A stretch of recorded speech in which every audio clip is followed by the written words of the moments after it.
Good evening, listeners. Today I will be talking about one of the holiest pilgrimages of India, which is the Chardham Yatra of Uttarakhand. I'm sure you know that all four of these shrines are located in high altitude. And since it snows heavily during the winters, the deities enshrined here are relocated to alternate sites.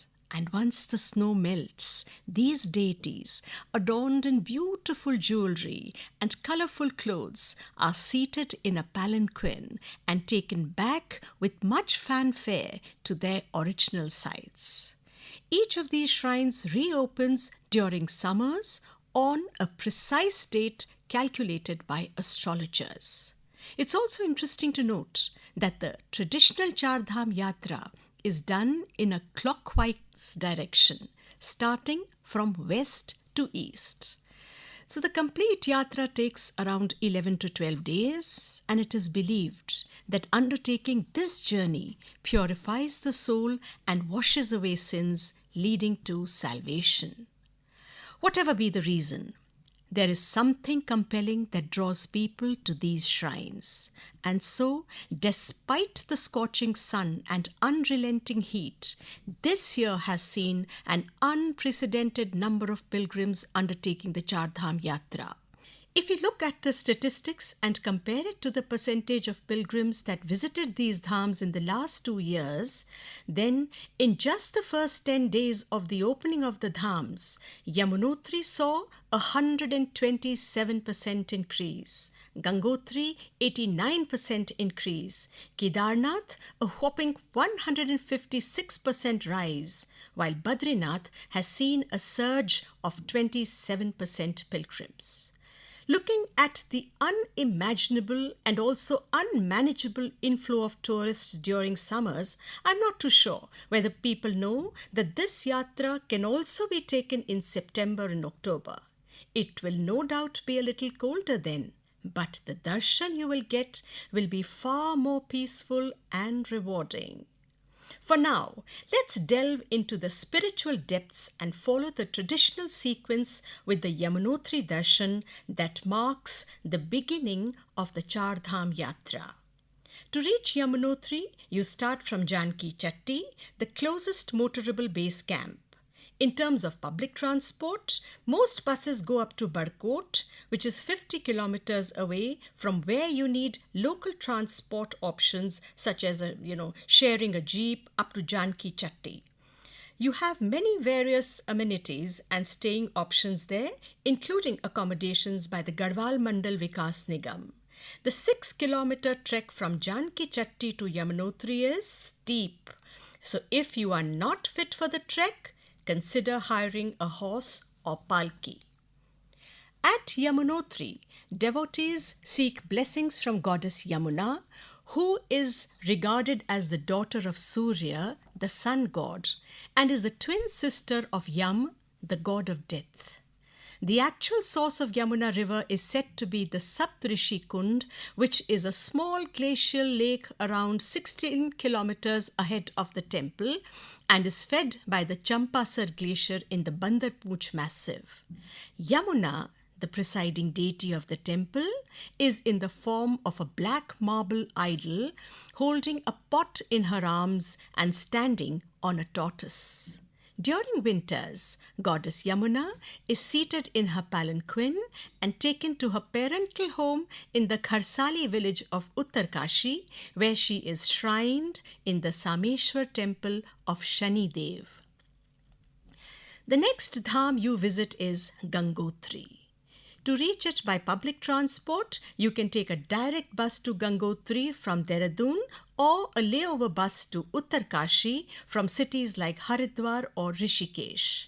If you are coming directly from Yamunotri, you must first go to Badkot and then proceed to Uttarkashi. From Uttarkashi, you change a bus bound for Gangotri, approximately 100 kilometers away. The Gangotri temple is easily accessible and close to the parking areas. Remember that the actual source of the Ganga is a long walk up to the Gomukh glacier, whose melting waters mark the origin of the Bhagirathi river. Since Prince Bhagirath performed rigorous penance for goddess Ganga to descend on the earth, she is known as River Bhagirathi. Her name changes to Ganga when she meets the Alaknanda river in Deoprayag. The winter home of the presiding deity of Gangotri Dham is in the Mukhpa valley of Harsil in Uttarkashi. Next, you ascend to Kedarnath, one of the 12 Puranic Jyotirlings believed to be established by Adi Shankaracharya. As the highest of all Jyotirlingas, reaching Kedarnath Dham is challenging, with the last motorable point up to Gaurikund. The remaining 16 kilometers must be traversed on foot. Private vehicles can only go as far as Sonprayag. Thereafter, you need to take local transport up to Gaurikund. Buses to Sonprayag depart from major cities like Haridwar, Rishikesh, and Dehradun and Kordwar. The long trek from Gaurikund can be eased by booking horses or palkis, and the travel is worth it as the sacred Shivling at Kedarnath traces its history to the epic Mahabharata. According to legend, the Pandavas went in search of Shiva to atone for their sins. Shiva, who wanted to avoid them, transformed himself into a bull, but the Pandavas recognized Shiva and chased the bull. So Shiva sank into the ground, but the Pandavas held tightly onto the hump. It's this hump that converts into a triangular Shivling, a symbol of Shiva's existence on the earth. During the winter season, the important idols move to Ukhimat, where the daily rituals continue. Your Chardham Yatra concludes at Badrinath, the most accessible of all dhams. For public transport, it's advisable to board a bus from Rishikesh, since there is a direct bus route via the 5 major prayags of the Ganga river and the holy town of Joshimath. Do keep track of the time, as even the last bus leaves early morning before sunrise. Travel options are also available from Haridwar and Dehradun, and for those who wish to avail of direct helicopter service to any of the Char Dhams may do so from the Sahasradhara helipad at Dehradun. It is said that Badrinath Dham was known by different names under different yugas. In Satyug, Badrinath was known as Mukti Prada. In Treta Yug, Yoga Siddha. In Dwapar Yug, Vishala. And in Kali Yug, Badrinath or Badri Vishal. It is believed that the area was full of Badri bushes and Vishnu meditated here. His beloved consort Lakshmi stood next to him, sheltering him from the scorching sun by turning into a huge Badri herself called Badri Vishal, and her lord or Nath became the Badrinath. The head priest or Raval at Badrinath is traditionally a Nambudiri Brahmin from Kerala.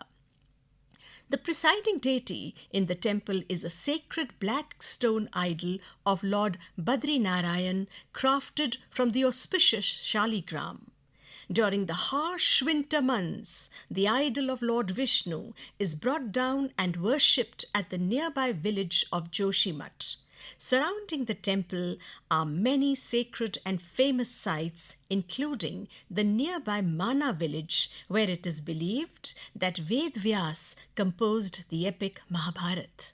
The spiritual aura of Badrinath is profound. It is also the only dham of Uttarakhand that is also part of the Char Dhams of India. The government is doing its best to make the yatra comfortable for pilgrims and tourists. Helpline numbers and links have been shared for a safe journey. So the question here is, how should tourists accept these services? Should they be self-centered and regard this as an entitlement? Should they be critical of the mismanagement of the administration when things are spiraling out of control because of the unprecedented surge in the number of tourists and pilgrims? Or Can we think beyond ourselves and do something to alleviate the difficult situation that has arisen because of the unprecedented number of tourists that have reached here? Yes, we can, provided there is a will to do it. We must not allow the passage of time to let fade the memory of the 2013 cloudburst at Kedarnath, which resulted in a flash flood that mercilessly swept everything away. Revenue generated through tourism helps in development of the region. However, since Uttarakhand is prone to landslides and other natural disasters, this is hard to achieve since development here has to also focus on sustainability instead of just extensive infrastructure projects. Keeping in mind the fragile ecosystem of the Himalayas, those of you who plan to visit these sacred sites will need to adopt mindful practices such as minimizing litter, using biodegradable products instead of plastic, using public transport or carpooling that can help decrease traffic and regulate parking.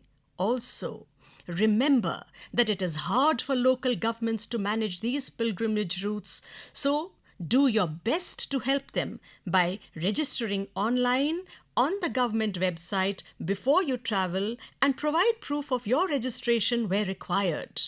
Follow guidelines and respect crowd control measures in order to enhance the overall experience for all pilgrims.